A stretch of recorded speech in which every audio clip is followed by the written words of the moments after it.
In this video, I'm going to show you a powerful capability that the 6 Series MSO from Tektronix has called Spectrum View. What this allows us to do is to get a time-correlated view of events in the analog, digital, and RF domain. So it can give you very powerful insight into your overall system behavior. So what we're looking at here is a voltage-controlled oscillator. Basically, if we look here on channel 1, I'm probing the VCO enable signal. Basically, when that signal goes high, it's turning on my radio. Channel 2 is the voltage that's controlling the radio's frequency. And on channel 3, with my logic probe, I'm probing a SPI bus, and I'm actually triggering off of a command that's telling the radio which frequency to tune to, which in this case is 2.4 gigahertz. And finally, on channel 4, I have my radio input. I'm looking at that in both the time domain and the frequency domain using Spectrum View, which you can see in this top left corner is the RF view, Spectrum View.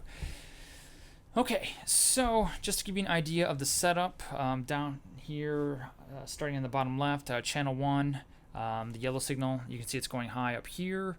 Channel 2, the blue signal, you can see it's tuning the radio down to 2.4 gigahertz. If I go down towards the bottom here, channel 3 on 3 of my digital logic channels, so let's just tap into this badge. You can see I'm looking at D7, D6, and D5. And looking at my bus definition, D7 is my SPI clock input, 6 is the slave select, and 5 is the data input. Okay, so I will close that out. Actually, you might not have been able to see that. Let me throw that up there. Okay, I was telling the truth. Okay, and over here, my trigger is set to trigger off the SPI bus, triggering on a data value, 3 words, basically 20, 30, 1, 41 in hex is my command to tune the radio to 2.4 gigahertz. Close that out. And finally, my Spectrum View control in this badge down here. You can see I'm centered on 2.4 gigahertz, and I have a span set of 500 megahertz with the resolution bandwidth of 500 kilohertz. And in case you can't see that, that's down here on the bottom. Okay, so first things first, you can see down here I'm triggered on that command, and well, actually let's take a live capture just to show you that this is really happening. So set a single acquisition, and there we go. Okay, I captured it. Pretty good. I'll zoom in on the trigger here. So let's get the zoom box set up. I can actually drag that right on top of my trigger. And you can see down here at the bottom, there's my data value 20, 31, 41 that I triggered on. Below that, you can see the individual logic lines. Okay, and let's zoom out. And okay, so 2 things I'll point out for our frequency domain analysis. Looking at our time domain view, that doesn't really tell me much of anything. So I have right below it, my channel 4 view is something new that was added with firmware version 1.20, which is our RF versus time displays that you may have seen on the MDO 4000 series oscilloscopes.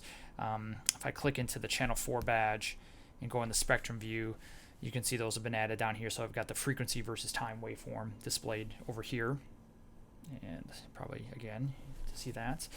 And I'm also utilizing the squelch capability. All right, close that out. And up here in the top left is my spectrum. This spectrum being shown is what's going on right in this spectrum time box, this little green box. Let me pull this mouse over here. So right here you see this green box. I'm actually going to drag this over with the mouse to before the trigger. Okay. So what we see here is really nothing is going on. That's not surprising. My radio's off.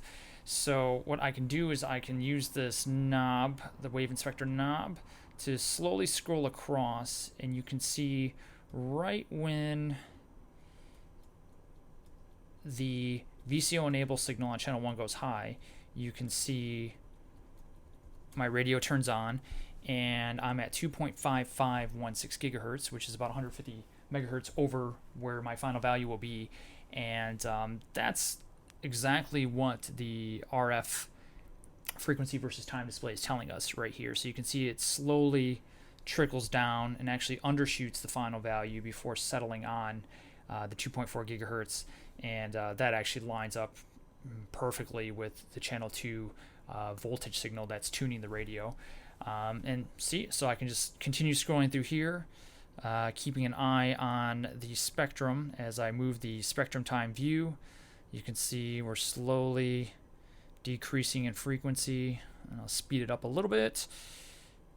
All right, see how that's evolving over time. And then right around here at 200 microseconds after the trigger, I actually undershoot the frequency a little bit and then tune back up.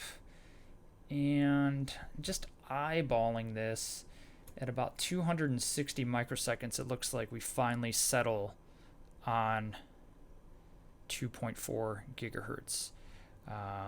So as you can see, the spectrum view on the MSO64 gives you a very powerful view of your full system behavior, which can come in handy for a variety of applications. All right, I hope you found that useful.